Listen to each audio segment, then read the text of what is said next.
ॐ शन्नो मित्रशं वरुणः शन्नो भवद्वर्यमा शन्न इन्द्रो बृहस्पतिः शन्नो विष्णुरुक्रमः नमो ब्रह्मणे नमस्ते वायो त्वमेव प्रत्यक्षं ब्रह्मासि त्वमेव प्रत्यक्षं ब्रह्म वदिष्यामि ऋतं वदिष्यामि सत्यं वदिष्यामि तन्मामवतु तद्वक्तारमवतु अवतु माम् अवतु वक्तारम्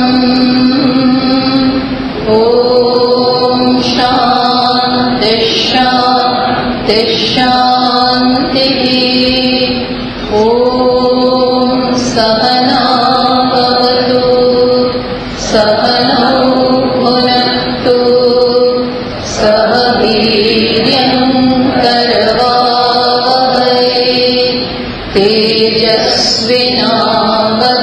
तेजस्विनावधीतमस्तु मा विद्विषावहै ॐ शान्ति शान्ति शान्तिः श्रुतिस्मृतिपुराणानाम् आलयं करुणालयं नमामि भगवत्पादं शङ्करं लोकशङ्करम् शङ्कराचार्यं केशवं बादरायणं सूत्रभाष्यकृतौ वन्दे भगवन्तौ पुनः पुनः ईश्वरो गुरुरात्मेति मूर्तिभेदविभागिने व्योमवद्व्याप्तदेहाय दक्षिणामूर्तये नमः। मङ्गलं दिशतु मे विनायकः मङ्गलं दिशतु मे सरस्वती मङ्गलं दिशतु मे महेश्वरी मङ्गलं दिशतु मे सदाशिवः। ચોથો શ્લોક હું બોલાવડાવું છું. नानाचित्रकटोदरस्थितमहा दीपप्रभास्वरम्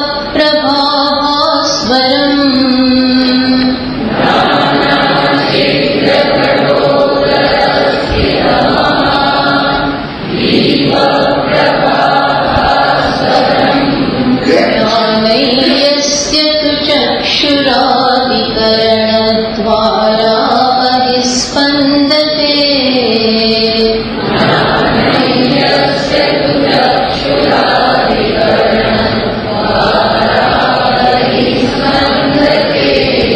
जानामीति तमेव भान्तमनुभाव्ये तत्समस्तं जगत्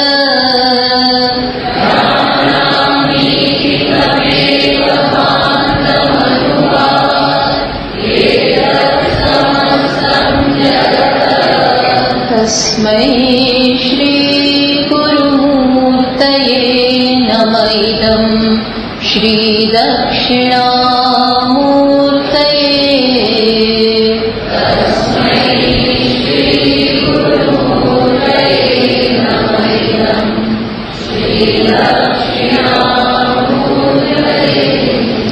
तो અહીં આ શ્લોકમાં કયા દક્ષિણામૂર્તિજીને નમસ્કાર છે?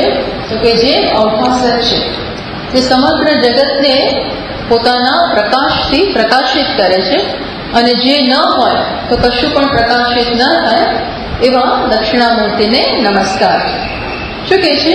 કે યસ્ય જ્ઞાનમ ચક્ષુરાદિકરણ દ્વારા બહિઃ સ્પંદતે, જેમનું જ્ઞાન જેમની પ્રકાશ કોના દ્વારા બહાર આવે છે? તો કે ચક્ષુ વગેરે દ્વારા. એટલે સૌથી પહેલા આપણે કહ્યું એ પ્રમાણે નિર્વિશેષ ચૈતન્ય, જે ચૈતન્ય સ્વરૂપ છતાં પણ જગતને પ્રકાશિત કરવા માટે પોતે એકલા હોય, ટૂંકમાં એકલા જ છે, પણ એ પારમાર્થિક સત્તા હોવાને કારણે જગતને પ્રકાશિત કરવા માટે સમર્થ નથી. જ્યારે આ સત્તા વ્યવહારના લેવલે આવે ત્યારે જગત પ્રકાશિત થાય. જો કોઈ પણ બે વસ્તુ સમાન હોય તો જ એમની વચ્ચે વ્યવહાર શક્ય બને. હવે નિર્વિશેષ ચૈતન્ય એ પારમાર્થિક સત્તા છે. જ્યારે એ વ્યવહારિક સત્તા ગ્રહણ કરે ત્યારે જ જગતને પ્રકાશિત કરે. તો આવું કેવી રીતે થાય? તો બતાવે છે કે જેવી રીતે આપણને સરસ ઉપમા આપી કે એક મોટો ઘડો હોય અને બધા છિદ્રો વાળો, અને એમાં વચ્ચે એક દીપક મૂકેલો હોય, અને છિદ્રોમાંથી જો દીપક બહાર પડ્યો હોય તો ચારે બાજુ પ્રકાશ હોય, પણ અને ઘડામાં જો છિદ્રો ના હોય તો પણ એ પ્રકાશ નીકળે નહીં. એટલે કઈ રીતે બતાવે છે કે ઘડો છે, એમાં દીપક છે અને એમાં અનેક છિદ્રો પણ છે. તો આ દીપકનો પ્રકાશ છિદ્રો દ્વારા બહાર જાય છે, અને જે જે પદાર્થો એ છિદ્ર દ્વારા જે છિદ્રોની લાઈનમાં જે જે પદાર્થો આવતા હોય એ બધાને એ પ્રકાશિત કરે. કંઈક એવી રીતે એવું જ અહીં નથી, પણ કંઈક એવી રીતે આત્માનો પ્રકાશ સૌથી પહેલા બુદ્ધિ ગ્રહણ કરે. કારણ કે બુદ્ધિ કે અંતઃકરણ અત્યંત સ્વચ્છ પદાર્થ છે. અત્યંત સ્વચ્છ હોવાને કારણે સૌથી પહેલા ચૈતન્ય એ ગ્રહણ કરે, એમાંથી મન અને એમાંથી ઇન્દ્રિયો, અને પછી ઇન્દ્રિયો જ્યારે વિષયનો સંપર્ક કરે ત્યારે મન પ્રકાશિત થયું છે, માટે ઇન્દ્રિયો પ્રકાશિત થાય છે, અને માટે વિષયો પ્રકાશિત થાય છે. સૌથી પહેલા મન પ્રકાશિત થયું, પછી એ પ્રકાશ ઇન્દ્રિયો ગ્રહણ કરે, અને એ જ પ્રકાશ વિષયો પણ ગ્રહણ કરે. એટલે જ્યારે કોઈ પણ વિષયનું જ્ઞાન થાય છે ત્યારે શું થાય? સૌથી પહેલા ચૈતન્ય મન ઉપર આરૂઢ થાય, પછી ચક્ષુરેન્દ્રિય દ્વારા, કારણ કે અહીંયા જોવાનું છે, ચક્ષુરેન્દ્રિય દ્વારા અહીં પહોંચે અને આ વિષયનો આકાર ગ્રહણ કરે. વૃત્તિ ક્યારે જન્મે? જ્યારે તે વિષયનો આકાર ગ્રહણ કરે. વૃત્તિ એટલે શું? કંઈ જ ના હોય તો એને આપણે નિર્વિષય કહીએ છીએ, નિર્વિશેષ કહીએ છીએ. એટલી શાંત રહે તો એ નિર્વિશેષ. પણ જ્યારે એનામાં કોઈ એક આકાર આવે ત્યારે આપણે એને વિષયનો આકાર આવે ત્યારે એને વિશેષવાળી કહીએ છીએ. તો મન ક્યારે આ વિષયનો આકાર ગ્રહણ કરી શકે?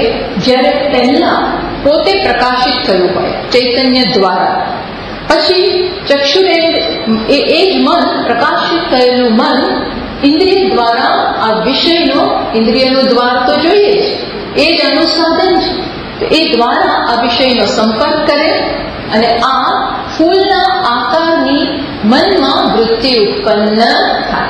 આ એક પહેલો તબક્કો થયો. વિષયનું જ્ઞાન કે જગતનું જ્ઞાન ગઈકાલે કહેલું, પણ જરાક આના વિશે બધા પ્રશ્નો હતા એટલે હું ફરી કહું છું. વિષયનું જ્ઞાન બે તબક્કામાં થાય છે. બે તબક્કા એટલે બહુ વાર ના લાગે તો એને સ્પ્લિટ ઓફ એ સેકન્ડ તરત જ થતું હોય છે, પણ બે સ્ટેજીસ થાય. જાણે કે પહેલા વિષયનો આકાર ગ્રહણ કરે અને પછી તરત જ એ ચૈતન્ય જે મન સહિત રહેલું છે એ આને પ્રકાશિત કરે. એને શું કહેવાય? ફલ વ્યાપ્તિ. અને પ્રકાશિત કરે એને કહેવાય ફલ. ફલ વ્યાપ્તિ એટલે આ મને દેખાય, આ દેખાય, ટૂંકમાં જનામી એ થાય. અને એમને જ્યારે વિષયનો આકાર આવે બુદ્ધિમાં ત્યારે શું કહેવાય? વૃત્તિ વ્યાપ્તિ. વૃત્તિનો વિષયનો આકાર આવે ત્યારે એને વૃત્તિ વ્યાપ્તિ કહેવાય. જો આ દેખાય નહીં જ્યાં સુધી એમાં વૃત્તિ વ્યાપે નહીં, ચૈતન્યમાં આકાર ન જન્મે આ પ્રકારનો આ વિષયનો, ત્યાં સુધી આ દેખાય નહીં. અને સાથે સાથે એને પ્રકાશિત પણ કરવી પડે. એટલે પહેલા વિષયનો આકાર ગ્રહણ કરે અને પછી એને પ્રકાશિત કરે. આ પારિભાષિક શબ્દમાં આવું કહેવાય કે વૃત્તિ વ્યાપ્તિ અને ફલ વ્યાપ્તિ. એ ન સમજ પડે તો આપણે સાદા શબ્દોમાં કહીએ તો જેમ પાણી ખેતરમાંથી પેલા બોરમાંથી નીકળતું હોય અને એક નીક બનાવી હોય, એમાંથી પાણી પાસ થાય અને પછી પેલો હવાડો હોય કે ક્યારો હોય એને આખો એ નીકથી પસાર થઈ અને આખાને પેલો ભરી દે. એ પ્રકારે આ ચૈતન્ય મન દ્વારા પછી ઇન્દ્રિયો દ્વારા વિષયને ભરી દે, વિષયનો આકાર ગ્રહણ કરે. પણ એ માટે વૃત્તિ જન્મવી જોઈએ. વૃત્તિ ન જન્મે ત્યાં સુધી આ ન થાય. એટલે એટલું ચૈતન્ય પર્યાપ્ત નથી. સાથે શું જન્મવું જોઈએ છે? મનમાં એનો પ્રકાશ આવવો જોઈએ. ટૂંકમાં મન પ્રકાશિત થવું જોઈએ. જેમ આપણે કહીએ ઇલેક્ટ્રિસિટી એકલી ઇનફ નથી.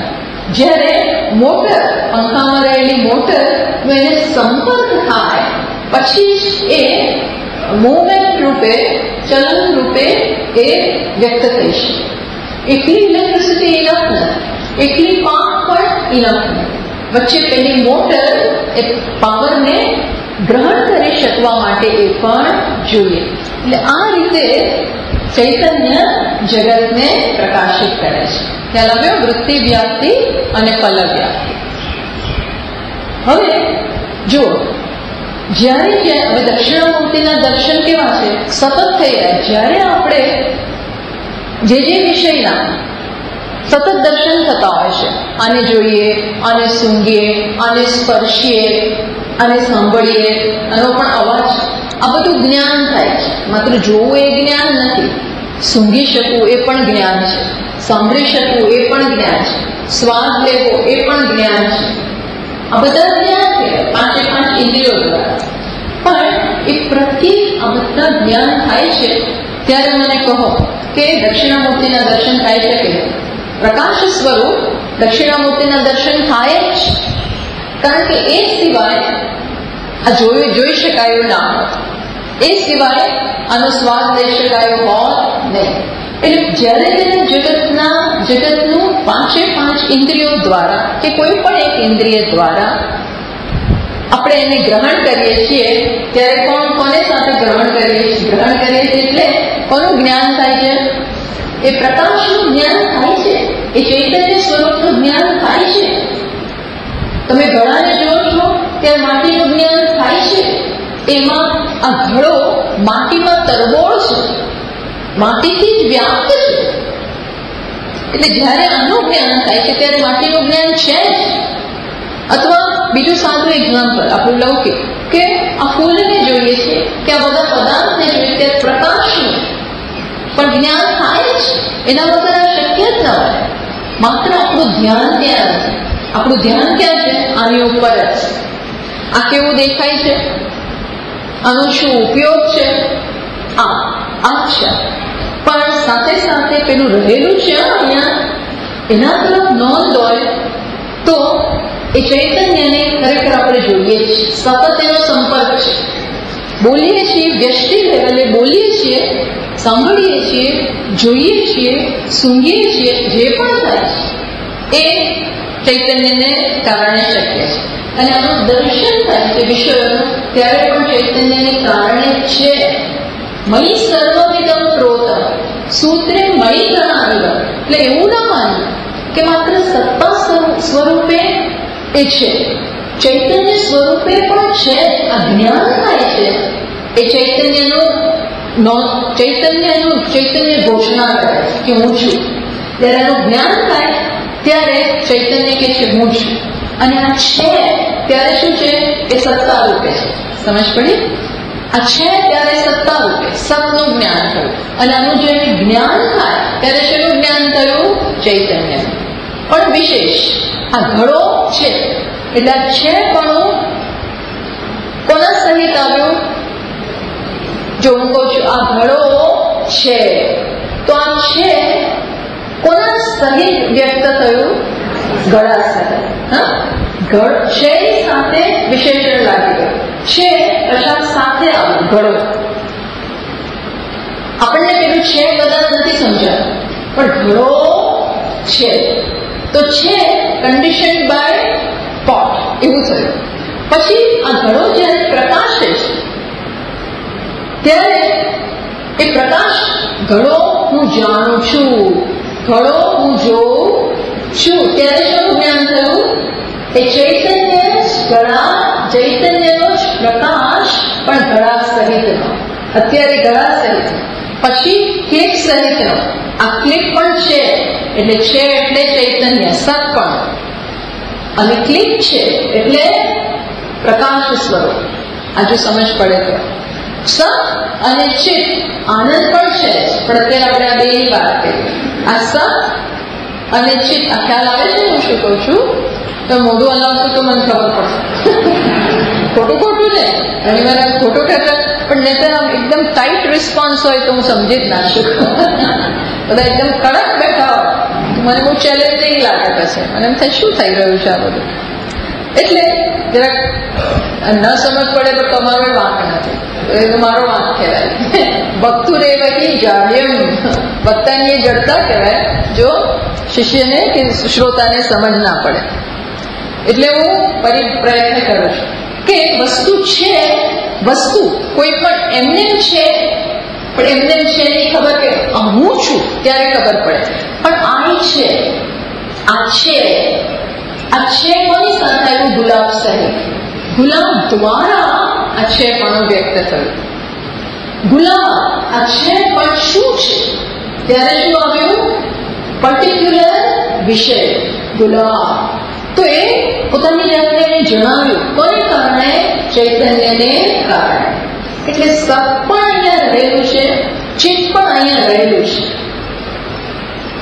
એટલે એ રીતે સત અને ચિત્ત સતત વ્યક્ત થઈ રહ્યા છે. વ્યક્ત થઈ રહ્યા છે નહીં, વિષયો દ્વારા આપણને દર્શન કરાવે છે. દક્ષિણામૂર્તિ સતત જગતમાં વ્યક્ત છે અહીં પણ અહીં દેખાય છે અહીં પણ આ રીતે દેખાય છે. એટલે કે છે બોધમ પ્રતિવિદિતમ, એટલે પ્રત્યેક વૃત્તિ દ્વારા આપણે જાણી શકીએ. જો કાં તો આપણે સંસારીપણું ક્યાં રહેલું છે કે કાં તો વૃત્તિ સાથે ખોવાઈ જઈએ. એક વૃત્તિ, પછી બીજી વૃત્તિ, પછી ત્રીજી વૃત્તિ. મન કૂદકા માર્યા જ કરે. એટલે મન માકડા જેવું છે. એકમાંથી બીજામાંથી ત્રીજામાં રાગ અને દ્વેષ, આવા બધા વિષયોમાં જયા જ કરે. કાં તો આપણે એની સાથે કૂદીએ, અથવા તો આ પ્રત્યેક વૃત્તિ જ્યારે બદલાય છે, મનમાં જ્યારે જુદા જુદા વિચાર આવે છે. જુઓ, મુમુક્ષુ કોને કહેવાય? જિજ્ઞાસુ કોને કહેવાય? સૂક્ષ્મ બુદ્ધિ ધરાવનાર કોને કહેવાય? કે આ પ્રત્યેક વિચાર, પ્રત્યેક મનની વૃત્તિ સાથે ઘસડાવાને બદલે વૃત્તિનું કયું રૂપ છે, કયો વિષય છે, એમાં ખોવાઈ જવાને બદલે આ વૃત્તિ કોને પ્રકાશિત કરે છે? આ વૃત્તિનો વેશ પહેરી એ વધારે સરળ બનશે. વૃત્તિનો વેશ પહેરી કોણ આવ્યું છે? વૃત્તિનો વેશ પહેરીને કોણ આવે છે? વૃત્તિ અથવા તો ચૈતન્ય કોના આધારે? એ પોતે નિર્વિશેષ છે, નિરાકાર છે, પણ કેટલું સુંદર. વૃત્તિ એને જ બતાવે છે. પાણી પોતે કોઈ આકાર વગરનું હોય, એના બદલે મોજા રૂપે આવે, વમળ રૂપે આવે તો સ્પષ્ટ દેખાય. એમ અહીં પણ ચૈતન્ય વૃત્તિ રૂપે આવે છે. તે વૃત્તિનો મસાલો શું છે? વૃત્તિનું કન્ટેન્ટ, વૃત્તિ શેની બનેલી છે? એ બનેલી છે આપણે વૃત્તિને ચિત્ત વૃત્તિ નિરોધ એવો આગ્રહ રાખીએ, એનો વાંધો નથી. પણ ચિત્તવૃત્તિ નિરોધ ન કરો અને વૃત્તિમાં પહેલા ચૈતન્યને જુઓ તો શું વાંધો છે? જો તમે એ દ્રષ્ટિ કેળવી શકતા હો તો પ્રત્યેક વૃત્તિના રૂપમાં ફળ દર્શન આવે છે. ચૈતન્ય છે માટે વૃત્તિ આવે અને એ વૃત્તિમાં વિષય રહેલો છે. ગુલાબની વૃત્તિ જો મેં આ જોયું, હવે હું જોતી નથી પણ મારા મનમાં ગુલાબની વૃત્તિ આવી, તો એ ગુલાબની વૃત્તિ એટલે વિચાર. એ ગુલાબનો વિચાર લઈને કોણ આવે? ગુલાબના એ વિચાર એટલે શું? આકાર. વિચાર એટલે ગુલાબ અંદર એક ચૈતન્ય એક આકાર લઈને આવ્યો. તો એ કોણ છે? એ ચૈતન્ય જ છે. તમે સહમત થાવ છો ને મારી સાથે? ચૈતન્ય ગુલાબ રૂપે, ગુલાબની વૃત્તિ રૂપે, પછી એ ગયો. હવે આવ્યો ક્લિપ રૂપે, પછી આવ્યો આ સીલિંગ રૂપે, પછી આવ્યું લીમડા રૂપે. તો એ ચૈતન્ય આ જુદા જુદા વેશ લઈને આવે છે. તો એમાંથી કોના દર્શન કરવા અને કોને કાઢી નાખવું, કોને કેચ કરવું અને કોને જવા દેવું. કોને કેચ કરવું એટલે હું એ વિચારમાં ન ખોવાઈ જાઉં, પણ હું જોઉં કે એ ચૈતન્ય છે. હું આ રૂપે વ્યક્ત થયો, આ રૂપે વ્યક્ત થયો, આ રૂપે વ્યક્ત થયો. પ્રત્યેક વૃત્તિ ચૈતન્યના બતાવે છે, ચૈતન્યની ઘોષણા કરે છે. એટલે શ્રુતિ કહે છે બોધ એટલે એક એક વૃત્તિમાં, એક એક વિચારમાં એને જાણો, એમ કહે છે. વિચારમાં એને જાણો. જેમ અભિનેતા અમિતાભ બચ્ચન એક મૂવીમાં ઇન્સ્પેક્ટર બનીને આવે, પછી તરત જ બીજા મૂવીમાં ગુંડો બનીને આવે, ત્રીજા મૂવીમાં રાજા બનીને આવે, ચોથા મૂવીમાં જાદુગર બનીને આવે. તો એમાં આપણે કોને જોવાનું? જાદુગરમાં કોને જોવાનો? અમિતાભ જ જાદુગરના વેશમાં, અમિતાભ જ ઇન્સ્પેક્ટરના વેશમાં, એ બિગ બી એ કોના વેશમાં? ઇન્સ્પેક્ટર. એ તો બધા વેશ જુદા, પણ પેલો અભિનેતા કોણ? એક જ. એની ઓળખ છે, એટલે આપણે એને એમાં બી પારખી શકીએ છીએ. એ આ વેશમાં. એમ જુદી જુદી વૃત્તિ ચૈતન્યમાંથી ઉઠી બેસી ગઈ, ઉઠી બેસી ગઈ, ઉઠી બેસી ગઈ. ઘણી વાર બધું બહુ ઝડપથી થાય, મોટા ભાગે ઝડપથી થાય. એક વિચાર આવે, હજારો વિચાર, કરોડો વિચારો આવતા હોય. તો પ્રત્યેક વિચારમાં આપણે ધ્યાન અહીંયા હોય, આ કેવો વિચારો આવે છે, કેવા વિચારો.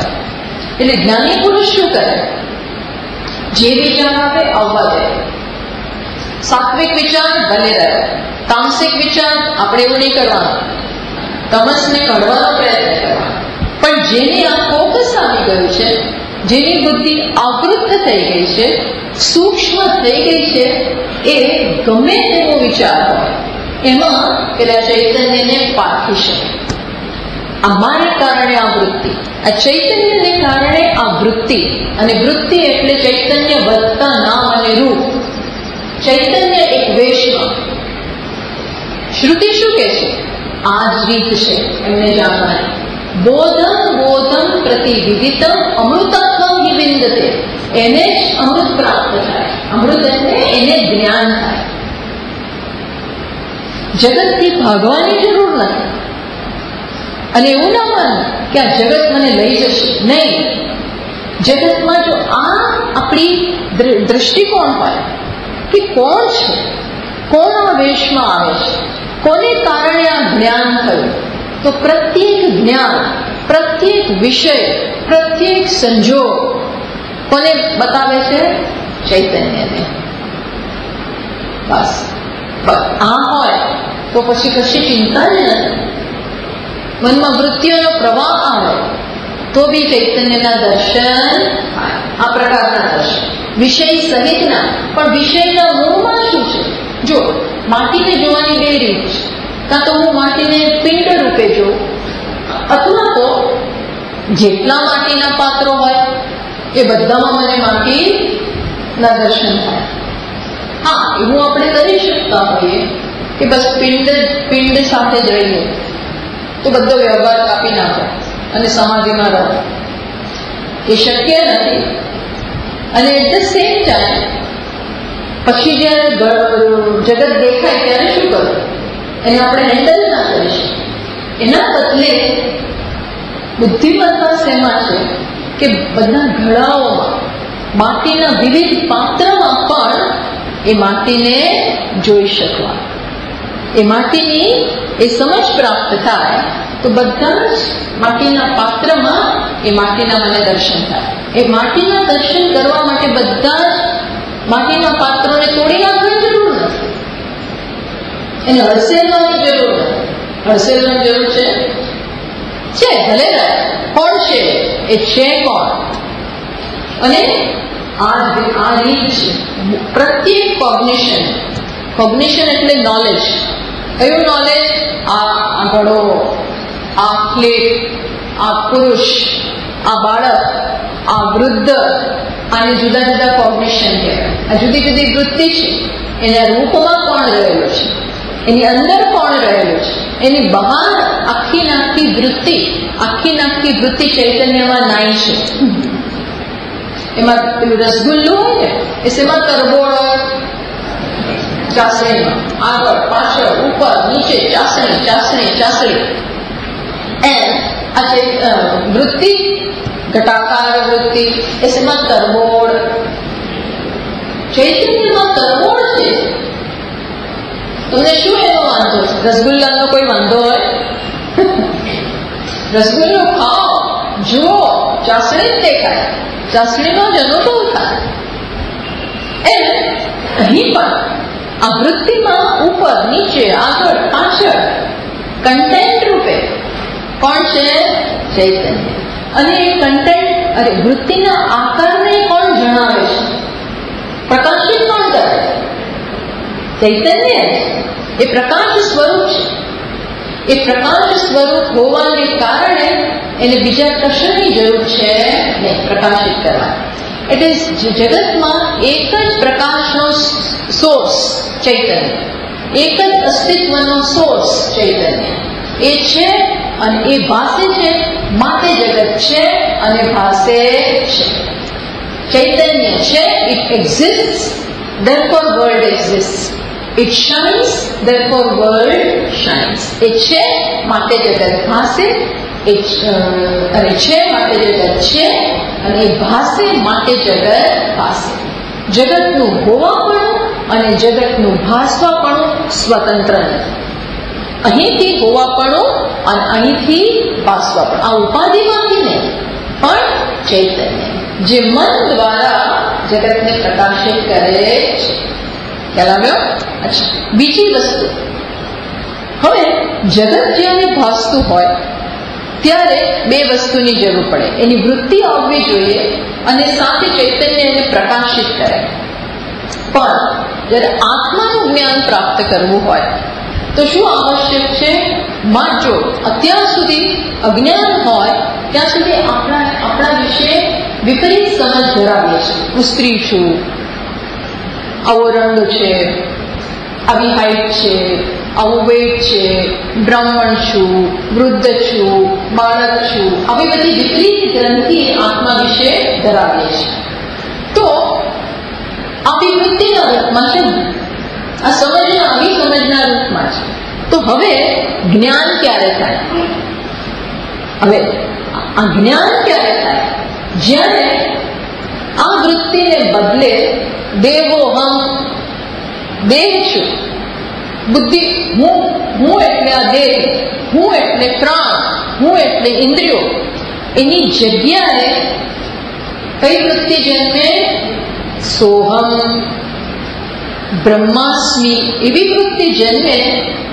અને એ વૃત્તિ જન્મે અને ચૈતન્ય એને પ્રકાશિત કરે ત્યારે જ્ઞાન થાય.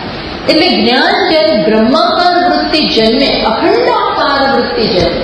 અત્યારે ખંડિત વૃત્તિ જન્મે છે. કઈ વૃત્તિ જન્મે છે? અપૂર્ણ છું, દેહ છું. એના બદલે જ્યારે કઈ વૃત્તિ અંદર જન્મે? પૂર્ણ છું, આનંદ સ્વરૂપ છું, ત્યારે જ્ઞાન થાય.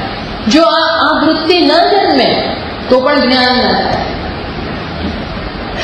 એમને મને ક્યારેય ખબર નથી પડવાની કે હું પરિપૂર્ણ છું. ગમે એટલા આપણે મંદિરે જઈએ, ગમે એટલી યાત્રા કરીએ, હા એ બધાનો અનુગ્રહ ભગવાન આ રીતે કરે કે આવી વૃત્તિ જન્માવે. પણ આ વૃત્તિ તો જન્મવી જ જોઈએ. બ્રહ્માકાર વૃત્તિ રૂપે ભગવાન અહીં અવતાર લે, જેમ ભગવાન કૃષ્ણ રૂપે અવતાર લે છે, રામ રૂપે આવા રૂપે અવતાર લે, એમ અહીં અંદર કઈ રૂપે અવતાર લે? બ્રહ્માકાર વૃત્તિ રૂપે, અખંડાકાર વૃત્તિ રૂપે. ત્યારે જ આ અહંકાર રૂપી રાક્ષસ, જેમ અહીંયા કહ્યું ને દક્ષિણામૂર્તિ પેલા અપસ્મારને દબાવીને બેઠા છે. અપસ્માર એટલે અહંકાર, એને દબાવીને બેઠા છે, એક પગ નીચે દબાવીને, એટલે એનો નાશ કરે છે. એમાં બ્રહ્માકાર વૃત્તિ કોનો નાશ કરે? અહંકાર. એ થવું જોઈએ, ત્યારે જ્ઞાન થાય. એટલે આ રીતે જ્ઞાન થાય. જગતને મન દ્વારા અને પછી ઇન્દ્રિયો દ્વારા વિષયનો સંપર્ક થાય ત્યારે એને પ્રકાશિત કરે. અને આત્માને કેવી રીતે પ્રકાશિત કરે? આત્માનું જ્ઞાન કરવું હોય, હું છું એ જ્ઞાન કરવું હોય તો મને મનની જરૂર નથી. એટલે પહેલા પછી તો હું છું પણ હું કેવો છું? બ્રહ્મ છું. આટલી જરૂર છે. ખ્યાલ આવી ગયો? હવે આ થયું પછી હવે શંકરાચાર્યજી મહારાજ શું કરે છે કે જુદા જુદા મત છે, બધા આ જ્ઞાન નથી ધરાવતા. શાસ્ત્રો હોવા છતાં પણ બધા વિવિધ અને અત્યંત ભ્રાંત વિચારો અથવા વાદ અથવા એમના મંતવ્ય અત્યંત સત્યથી અત્યંત વિરુદ્ધના છે. આવા જે ભ્રાંત થયેલા છે એમને પણ દક્ષિણામૂર્તિ ઉગાડે. એમને પણ એમના વ્યામોહને, એમના અજ્ઞાનને દૂર કરનાર દક્ષિણામૂર્તિને હવે નમસ્કાર કરવામાં આવે છે. જે માયાથી જે લોકો ભ્રાંત થયેલા છે, સત્યથી બહુ જોજનો દૂર છે, જોજનો માઇલ્સ ટુગેધર, એવા એમને દૂર કરેલા છે. માયામાં જ બોથા થાય છે, વ્યામોહિત થયેલા છે, એવા લોકોને દક્ષિણામૂર્તિજી ઉગાડે છે, એમની ભ્રમનો નાશ કરે છે. એવા જે છે એમને હવે નમસ્કાર કરવામાં આવે છે. એટલે હવે આપણે જોઈએ ત્રીજા 5મા શ્લોકમાં.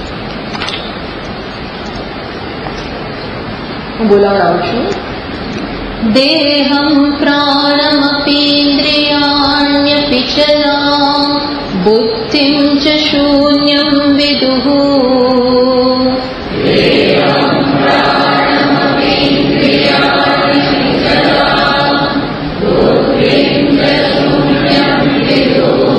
સ્ત્રી બાલાંદ જડોપમાસ્ત્વહમિતિ ભ્રાંતા વૃષં વાદિનઃ.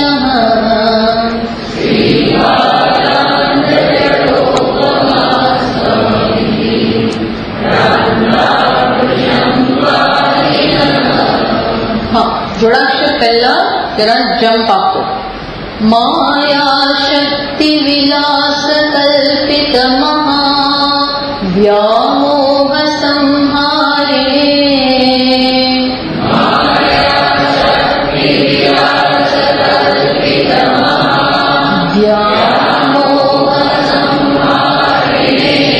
તસ્મૈ શ્રી ગુરુમૂર્તયે નમઃ. ઇદં શ્રી દક્ષિણામૂર્તયે.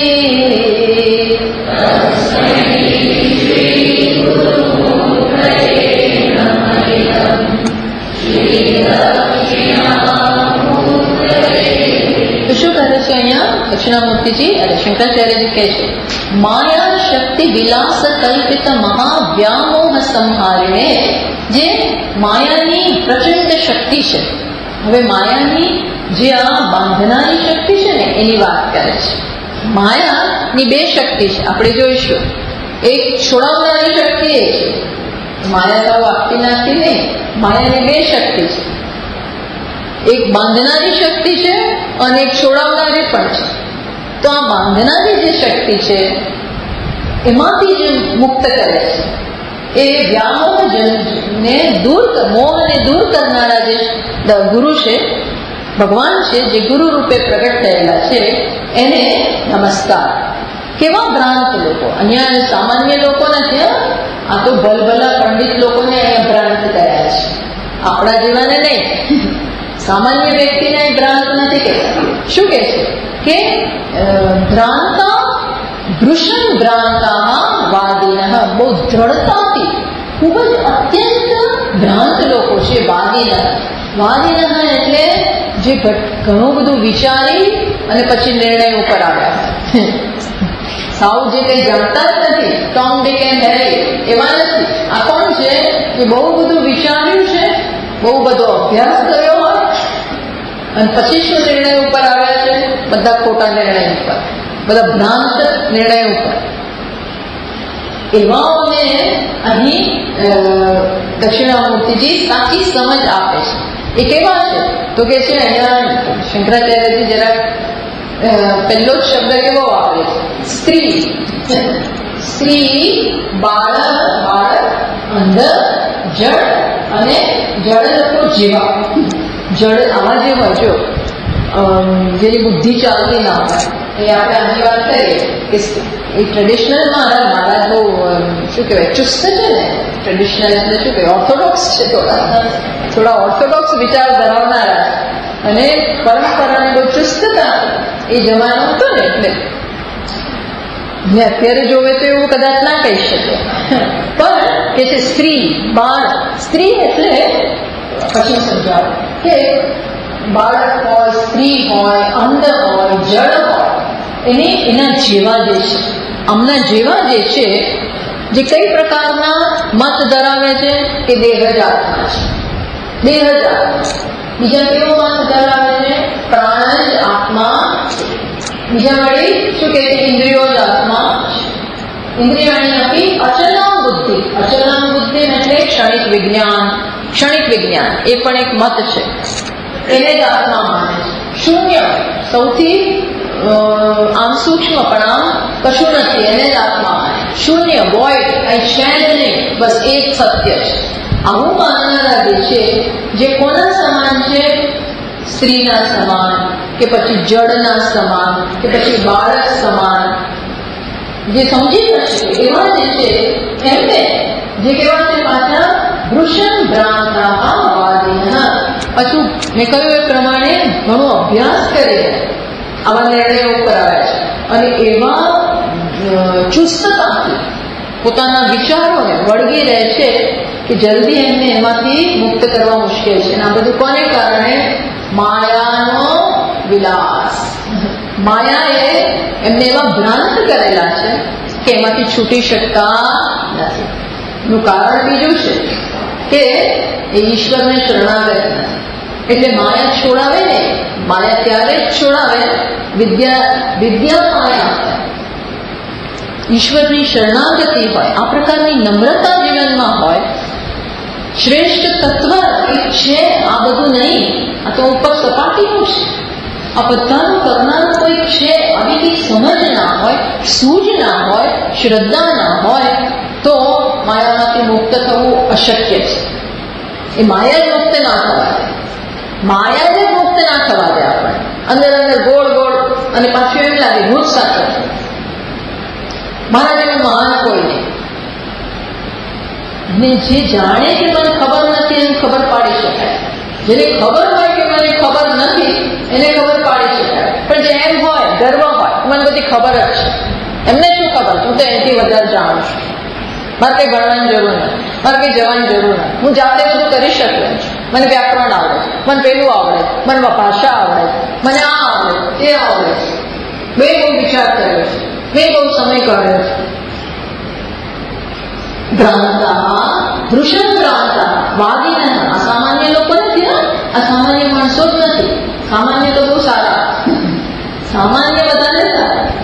જે કોરી સ્લેટ હોય ને, જે કોરી સ્લેટ હોય એને સમજાવી શકે, એના બધી અસર થાય, ઇમ્પ્રેશન પડે. પણ જે ખોટું ભરાઈ ગયું હોય એ નીકળે જ નહીં, એ નીકળતું નથી. એને વ્યામોહ, એમનો જે વ્યામોહ છે એનો સંહાર કરનાર, એનો નાશ કરનાર કોણ છે? દક્ષિણામૂર્તિ. દક્ષિણામૂર્તિ આવું રૂપ લેવું પડે. કેવું રૂપ? સંહાર કરવો પડે. એના માટે જરાક ક્યારેક જુદી રીતે અપનાવવી પડે. પણ એવા જે દક્ષિણામૂર્તિ છે એમને નમસ્કાર, એમને નમસ્કાર.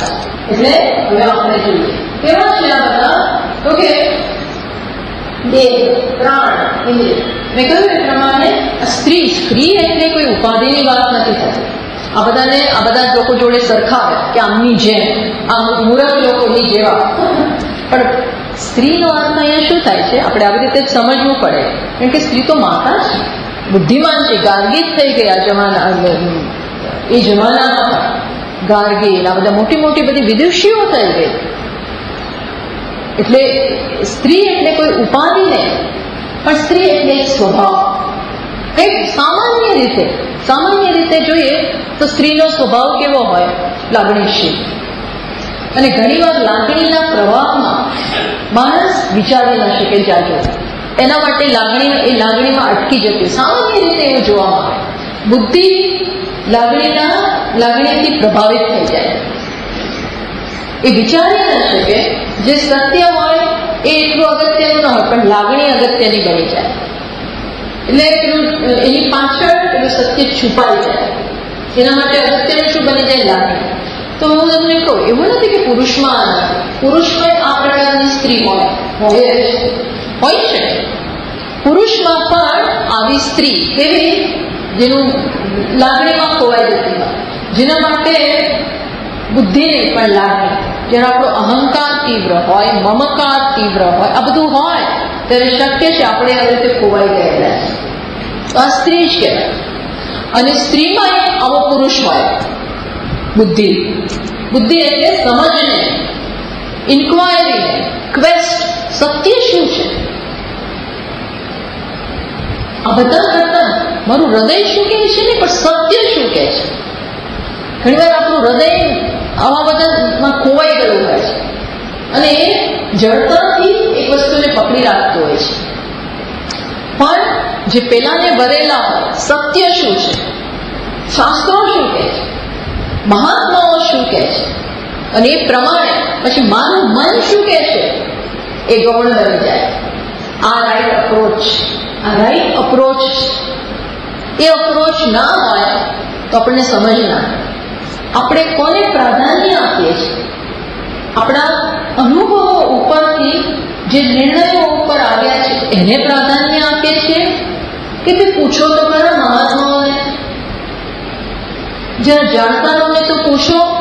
એવું ને કોઈ પણ વસ્તુમાં જોજો, ઘરમાં ઘણા લોકો પોતે જાતે પણ વડીલને પૂછતો ખરો, એને 2 દિવાળી વધુ જોઈ છે. આપણે કહીએ કે તારા કરતા દિવાળી વધુ જોઈ છે એટલે મને વધુ ખબર પડે. તને ખબર છે એની ના ને.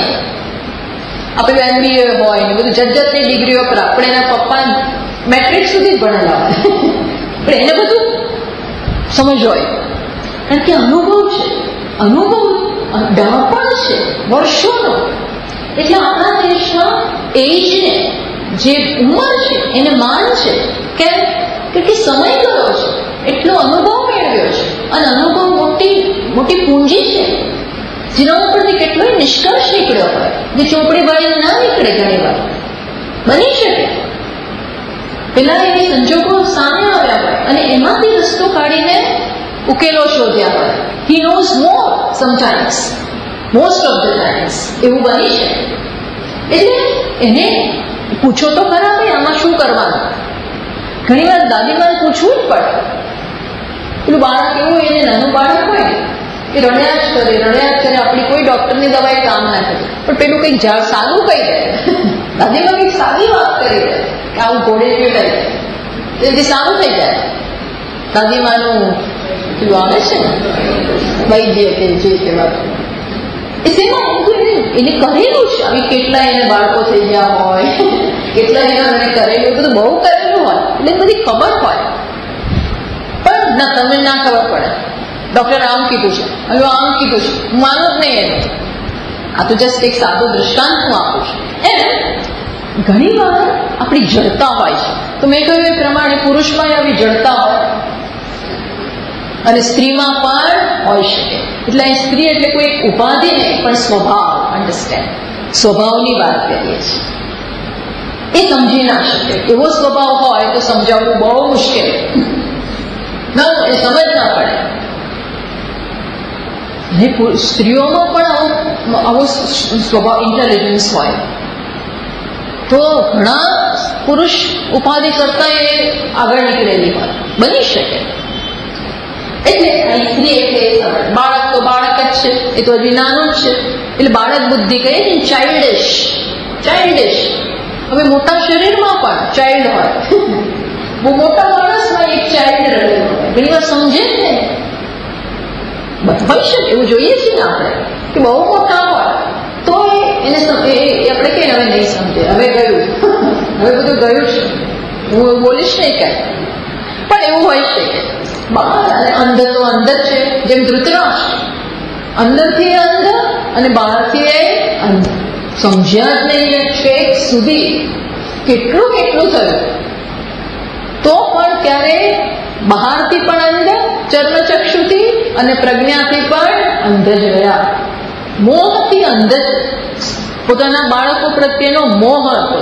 સાક્ષાત ભગવાન સામે હતા, ભીષ્મ પિતા હતા, વિદુરજી હતા, કેટલું સમજાવે. સનત કુમારો આવ્યા, બધા કેટલાય ગુરુઓ એમને તો આવી ગયા, સમજતા જ તે સુધી અંધ જ રહ્યા.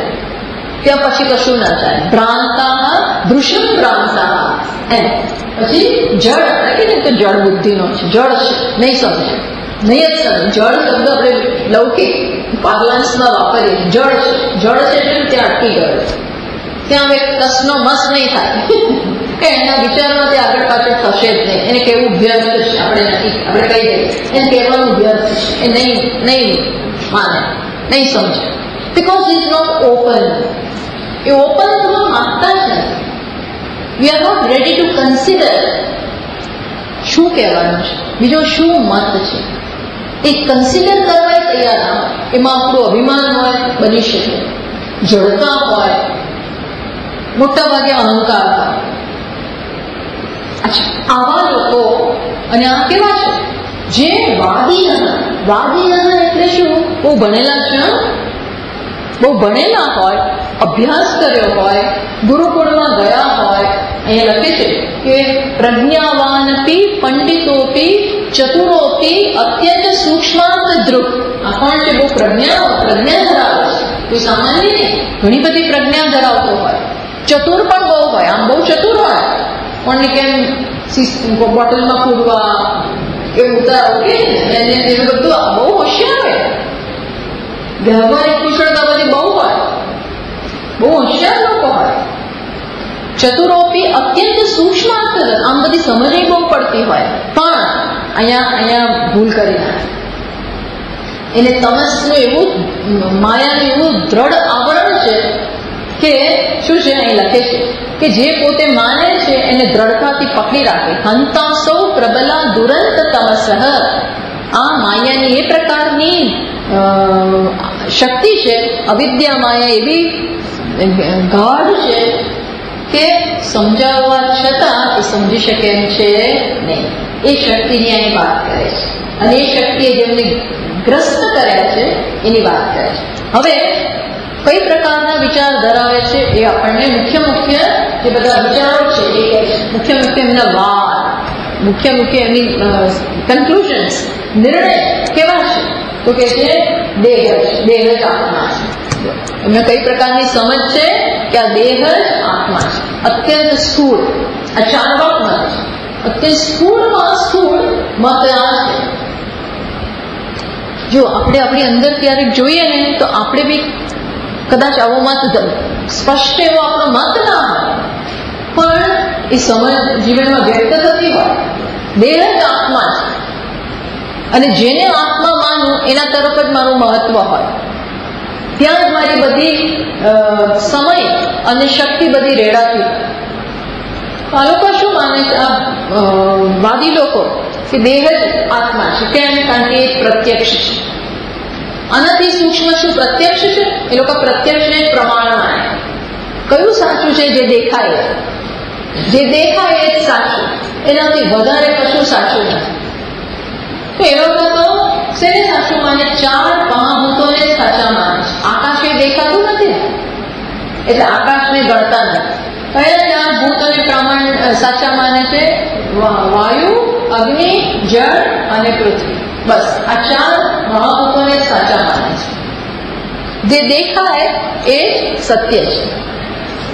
તો ભાઈ આ 4 મહાભૂતોના સંયોજનમાંથી આ દેહ જન્મ્યો છે. પણ આ 4 મહાભૂતો પોતે જળ છે. આ જળમાંથી ચેતન ક્યાંથી જન્મે? જળ, જે વસ્તુ જળ હોય આ બે ભેગી કરીએ તો ચેતન ક્યાંથી થાય? પ્રશ્ન. કારણ કે આ તો વાલી છે ને, એને બધું વિચારેલું હોય. તો એ શું નિર્ણય ઉપર આવેલા છે કે જળના સંયોગમાંથી પણ ચેતન જન્મે. પછી આપણને દ્રષ્ટાંત આપે. કેવી રીતે? જોજો, પેલું પાન ખાઈએ ને, પાનનો રંગ કેવો હોય? લીલો રંગ હોય. એમાં શું આપણે ચોપડીએ? ચૂનો ચોપડીએ. પાનનો રંગ લીલો, અંદર ચોપડીએ ચૂનો એ સફેદ, અને પછી ખાઈએ તો કેવો રંગ નીકળે? લાલ. લાલ થાય ને, એનો પાન ખાતો એ લાલ થતું હોય છે. એ કાંઠાને કારણે પણ અંદર સફેદ છે, લીલું છે, બધું છે, તો પણ આવો રંગ નીકળે છે. કેમ? એટલે એમ કહેવામાં આવે છે કે જળમાંથી ચેતન ન જન્મે એમાં કોઈ એક બહુ મોટી વાત નથી. જળ જન્મી શકે, જળ પણ ચેતન રૂપે વ્યક્ત થઈ શકે. મેટર, અરે consciousness is the property of matter, એવું બી માને છે. વૈજ્ઞાનિકો શું માને છે? Consciousness is property of matter. ચૈતન્ય એ મેટરની પ્રોપર્ટી છે. મેટર એટલે જળ, જળની પ્રોપર્ટી છે. કોન્શિયસનેસ એટલે અવેરનેસ કેવી રીતે હોય શકે? નાનું બાળક સમજી શકે. પણ આ ચૈતન્ય ક્યાંથી આવે છે?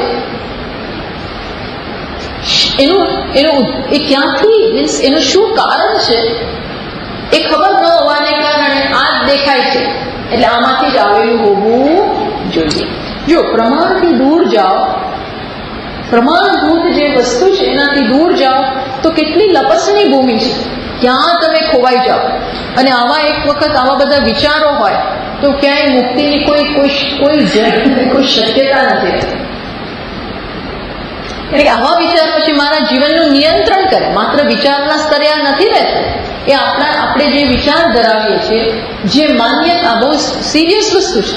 જે આપણી માન્યતા હોય, જે આપણા વિચારો હોય, એ આપણા જીવનનું નિયંત્રણ કરે, એ આપણા જીવનને કંટ્રોલ કરે, આપણા જીવનને એ દિશામાં લઈ જાય. જીવન કઈ દિશા પકડે?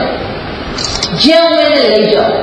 અને હું ક્યાં જાઉં? જ્યાં મારા વિચારો, જે મારી માન્યતા હોય. એટલે કે હું ભગવાનમાં માનતો નથી, ભગવાનમાં હું માનતો જ નથી. હોય તો દેખાય ને.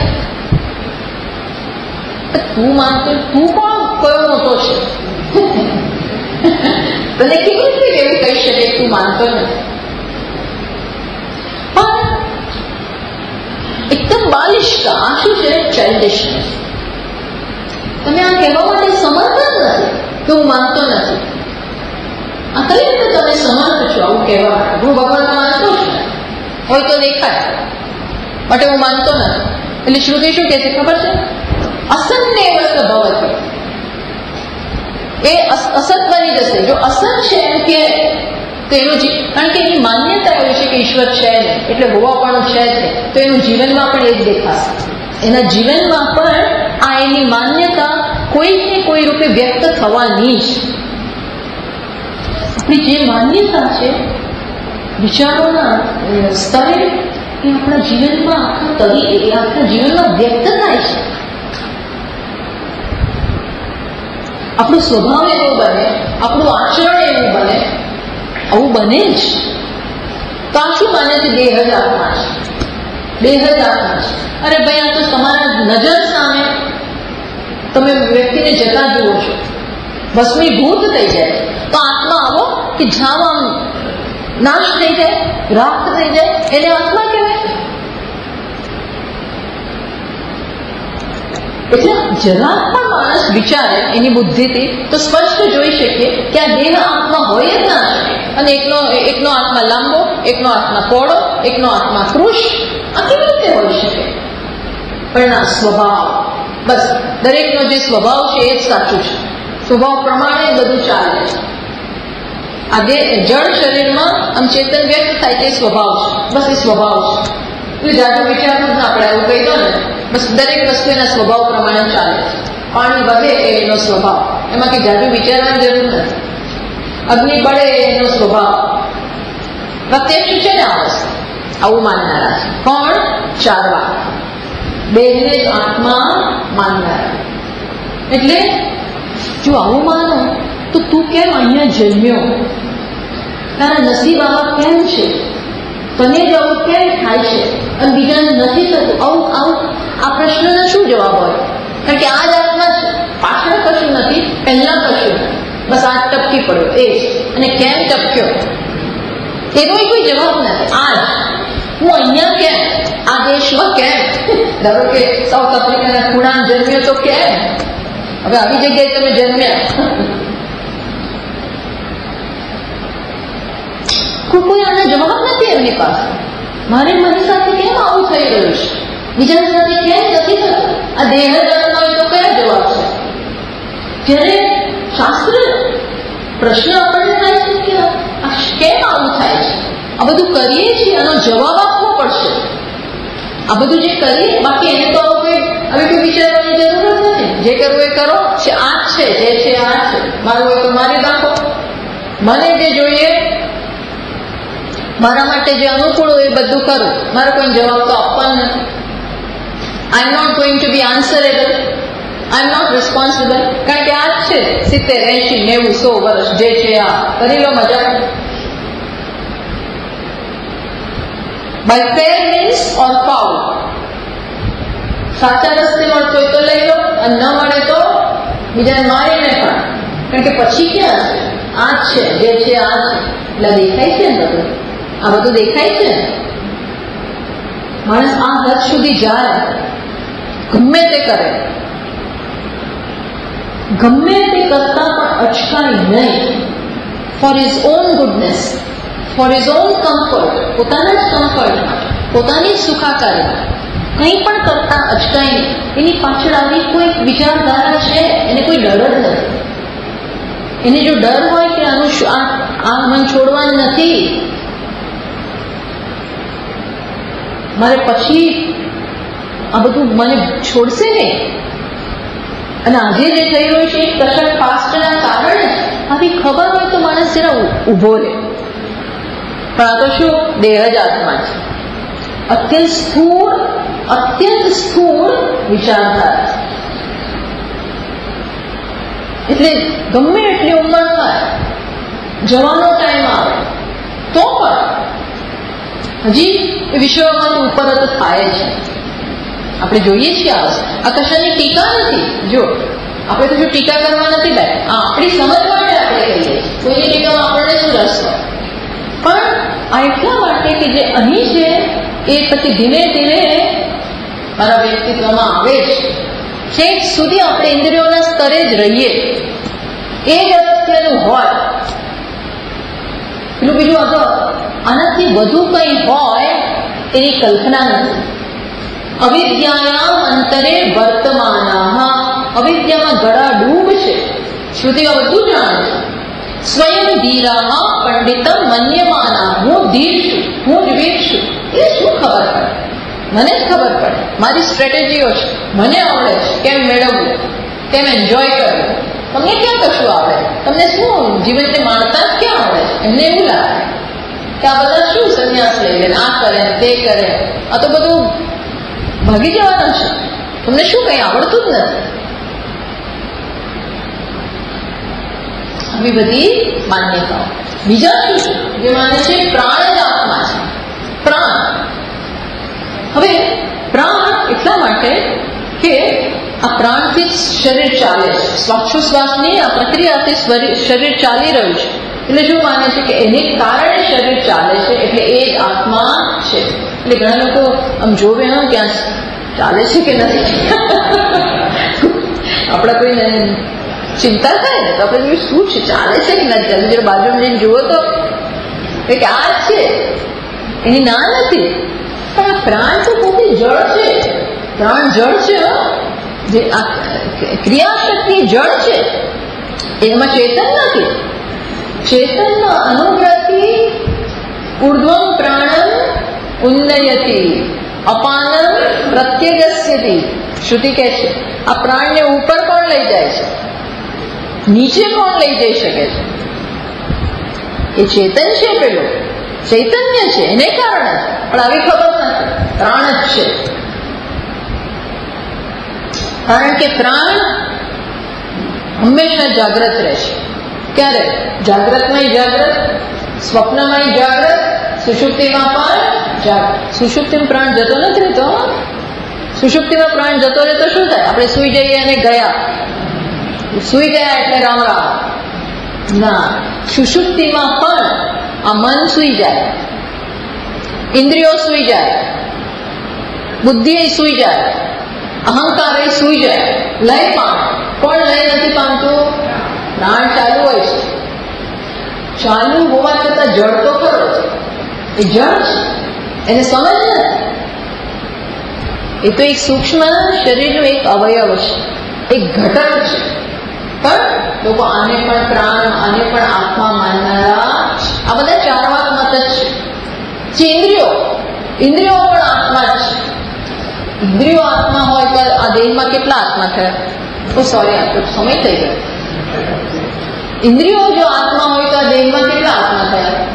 10 આત્મા થયા. 5 જ્ઞાનેન્દ્રિયો અને 5 કર્મેન્દ્રિયો. અને પછી શું થાય એ જરા વિચારીએ પછીના ક્લાસ. આ 10 આત્મા હોય તો 10 વચ્ચે ઝઘડા થવાય ના. જો આ તો આત્મા એક જે આ બધાને ભેગો કરનાર છે, રાખનાર છે, એ ના હોય તો શું થાય? એની હવે છે. પણ આ બધા મત આપણે એટલે વિચારીએ છીએ કે આમાંનો કોઈ મત આપણે પણ ધરાવતા હોઈએ, એ કાઢવા માટે, બીજાની ચર્ચા માટે. ઓમ પૂર્ણમદ પૂર્ણમિદં પૂર્ણાત પૂર્ણમુદચ્યતે પૂર્ણસ્ય પૂર્ણમાદાય પૂર્ણમેવાવશિષ્યતે. ઓમ શાંતિ શાંતિ શાંતિ. શંકરાચાર્યં કેશવં બાદરાયણં સૂત્રભાષ્યકૃતૌ વંદે ભગવन्तौ પુનઃ પુનઃ. ઈશ્વરો ગુરુરાત્મેતિ મૂર્તિભેદવિભાગિને વ્યોમવદ્વ્યાપ્તદેહાય દક્ષિણામૂર્તયે નમઃ. ઓમ શાંતિ શાંતિ શાંતિ. હરિ ઓમ. શ્રી ગુરુભ્યો નમઃ. હરિ ઓમ.